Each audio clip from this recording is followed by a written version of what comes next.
The Richest Man in Babylon is a book that I read about money. And it's basically, um, I'll say who it was written by. It was written by George S. Clason, and its first published was 1926. And it's a book of parables from this fictional character named Arkad in Babylon. There's multiple different characters, but he's the richest man. And so the book goes into detail about how to have money and to keep money, and it's got different financial ideas that are timeless, basically. Because, I mean, it's set in ancient Babylon, which is like 8,000 years ago or something like that. Um, Babylon was the richest city back then, and um, the book explores. I got things that I learned, notes that I took. But yeah, there's concepts like how we let time slip through our fingers. Um, you know, I mean, there's like if I had to distill it into like important things, there's like live less. Different like key lessons like live upon less than you could earn, learn from people who are competent through their own experiences, and then make your own money work for you. Those would be, simple ideas. But if we go into depth, you have concepts like keep 1/10 of everything you earn. So, like, the idea that everything you own is for you to keep. Because we own something and then we have bills to pay or we give stuff to other things. And so there's all sorts of um, taxes and things back then that people would have to pay. They'd buy different things, but they didn't really keep it for themselves. So, like, that's an idea, the idea of saving, you know.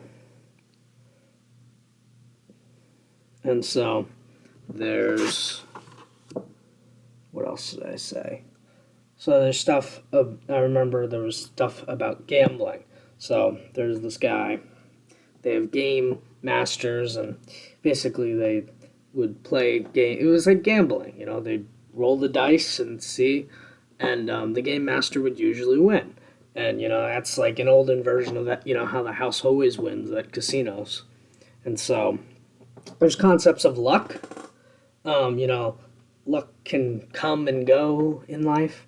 And if men who make income from their labor versus there's men who take dividends off of saved assets and their investments, you could make your money multiply by using developing assets and different things. It's like an old idea. Procrastination, it talks about how luck comes to those with quick feet to jump on opportunity.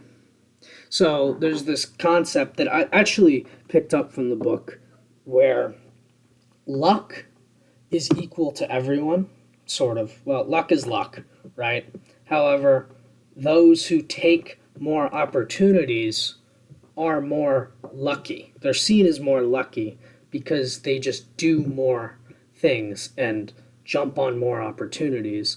And if you jump on more opportunities, then you get better outcomes, which makes it feel more lucky. So you always have to have quick feet and jump to the opportunities, Make the best of opportunities as they arise, and your luck will increase. Men of action are favored by the goddess of luck, according to this book, or according to the people talking in the tale or parable. So there's two different things. There's the 7 laws of how to make your purse fatten, and then there's the 5 laws of gold. So the 7 things or I guess prevent against a lean purse. I don't remember exactly what the the seven things were for, but it's to have money, to be less. I don't know, but so if you start thy purse to fattening, truth is always simple. It's saying to that you won't notice the difference. So like take 1/10 of all your coins and save it for yourself, and you won't notice the difference when you use the rest of the nine to pay for your bills and, well, I guess they didn't have bills back then, but to pay for your taxes and food and other expenditures, And so the second one is control thy expenditures. And then different. So the story that they were talking about here is there were multiple different guys, and they were going to this one guy for advice. And the guy was like, how much do you make? How much do you make? How much do you make? And they all made different amounts, but their purses were equally lean. And so they had different incomes, yet in the end, they were both equally poor. And that's because they allowed their expenditures to dictate. They became equally poor because one would spend more than the other would spend. I don't know. It's like if nowadays you have someone making like 200K and someone who makes 100K, and the person making 200K spends the extra 100K on pointless things. They're both. That's how that happened. I don't know. Yeah. So all the purses were equally lean. And so the tale of that is to confuse not necessities with wants. Yeah. So don't confuse necessities with desires. So what do you need versus what do you want, and being able to say no to the things you want and to have the things you need. That's part of, living below your means. And then the third one is make gold multiply. Make thy gold multiply. How may we put our gold to work is a question that one of them was asking. And then they talk about how the income he buildeth, use the money to make more. So basically, they're trying to say, make your gold work for you. So it's like to put each coin to work, to make each coin multiply and have their coins multiply and have those coins be working for the previous coins. And so it's like you have assets. And so that's like basically saying, nowadays it's pretty obvious that like the really, really rich people, they don't make their money off of their wage, they make it off of assets like real estate or investments or I don't know, other sources of asset. And so they have assets that make their gold multiply. The rich get richer, They have their money and it multiplies because they allocate it to different resources to allow it to do whatever. That's kind of what this is pointing at, timeless lessons here. So yeah, I took that I should invest my money. So I mean, I've already been investing in the stock market, but this is really telling me, if you have money, make it work for you. I don't know. That's interesting. And then the fourth one is guard thy treasures from loss. So basically, don't give your money to inexperienced people. Be safe and secure. And there was a story from this that I remembered where you don't give your money to a brick maker for jewels. You don't go to the fisherman for advice on building a house. You go to people that have experience with what they do. And, that makes sense. And so you have to, when you ask for advice, you have to know where they're from. And, everyone has their 2 cents. Like, everyone has their advice on stocks or money or really anything, politics, sports. Everyone has their 2 cents, and you have to understand where they're coming from.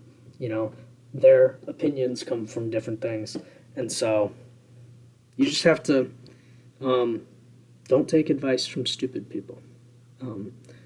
Take everything with a grain of salt. That's at least my interpretation of it.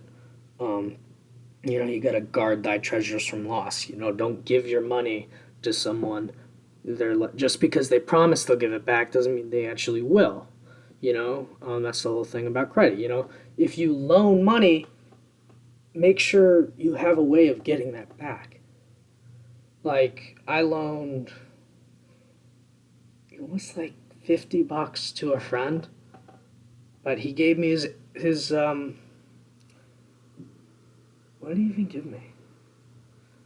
I think he gave me his remote to his Xbox, and so he couldn't play video games until he gave me my $50 back. Make sure you have something, systems in place. Make sure you get your money back. Don't put money into something unless you know you will get it back. Guard thy treasures from loss. Makes sense. And in the fifth one, it says, make of thy dwelling a profitable investment. So this one recommends you own your own home. Own thy own home. All men should own thy own home. So that is pretty interesting advice nowadays with the rent and everything, inflation, everything. I'm in no place to give any statements on that. And so yeah, that's make of thy dwelling a profitable investment. So number 6, ensure future income. So this is wherever you are, make sure you have a place where you can obtain profit in your old age and protection of your family. You also have to provide against a lean purse to ensure a future income. Okay? Remember that. Increase ability to earn. So if you have a strong desire to earn more, if it's definite and tangible in small sums, and then larger as the goals grow, more and more and more. You have to become more wise, more strong, respect thyself, and become wiser. Yeah, those are the seven rules things. I don't know. They're pretty timeless, apparently, except for maybe the one about owning a house. That's debate. People debate that. I don't know. I shouldn't. Anyways, the 5 laws of gold. Gold is acquired by saving regularly. That's that talking about 1/10 of all you earn. And then 2, gold grows when invested along with interest. Be wise where you give it to. Fairly explains it enough. Number 3, your gold will stay and grow if you follow good advice from experts. So it kind of, the 5 laws of gold and the other one, they're similar to each other. These lessons kind of echo, or they're sort of parallel with each other. Your gold will stay, I already said that one. 4, you will lose gold if you follow bad advice or rely solely on your own judgment. You lack experience. Fair enough. I'm a young, naive. I'm a boy, you know, like I'm old in some ways, but very, very young in many, many ways. And so um, I seek mentorship. I seek the advice of older people in my life. I seek the advice of knowledge, books, and, you know, always learning. 5. You can also lose gold by succumbing to get rich quick schemes or risky investment strategies. Too good to be true. I mean, that's like, that's timeless. I mean, this has got to be like 8,000 something years old. Don't succumb to get rich quick schemes. If it's too good to be true, it's too good to be true. Yeah, I should take that one. You know, all these people on Instagram with their watches and their car and their whatever, they didn't make money the way they say they make money. You know, it's actually funny. There's these people, all these gurus that are like, this is how you get rich quick. They make money by pretending they got rich quick and selling how to get rich quick. They make their money off of selling how to make money. You know, that's what a lot of people do, and it's actually very dumb. You know, a lot of people waste their money on that and stuff. So this is another story. Spear maker, he got 50 pieces of gold from the king because he made a spear, and it was really good, and it was really pristine. It had, anyways, he goes to the gold lender in the city, and he, instead of asking to lend for gold, he asks for advice from the gold lender. And the gold lender was very surprised by this. He's like, no one's ever gone to the gold lender for advice. You are wise. And so, I don't know what happened to my voice, because that's not Babylonian. That's not even anything. You are wise. Anyways, if you desire to help, so basically, this guy, the spear maker, his sister's husband wants to become fine. He wants to own his own like practice in something. I forget what business, but he wanted to become some shop owner of some kind. And he was asking to borrow that 50 gold, or he wanted some money to start up. And so the shopkeeper, the gold lender, gives this quote that I wrote down. If you desire to help thy friend, not 50. I just write bad handwriting. Do so in a way that does not bring their burdens upon thyself. So the gold lender is saying, if you want to help your friend, help him in a way that doesn't put anything onto you. You shouldn't have to carry his burdens for his problems. You know, I've come into issues with that before where, you know, you have a friend that has a problem and you pick up their problem to solve their, because the gold lender, he actually told a story about a donkey and I forget the other animal, but the other animal had something to do. So he asked the donkey for a favor, you know, tell the guy I'm sick. And so he did. And then the guy was like, okay, donkey, you do his work for the day. And so he pulled out, I think it was an oxen, donkey and the oxen. That's the story. And so the donkey and the oxen stopped being friends. It was very sad. And we're reaching the 19-minute mark. That's all I have from George S. Clason. Oh, there's also 5, like, clay tablets.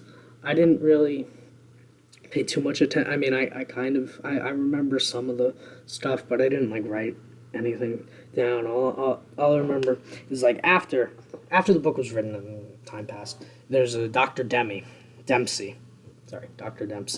He claimed that the book changed his life and gave him the means and methods of financial freedom.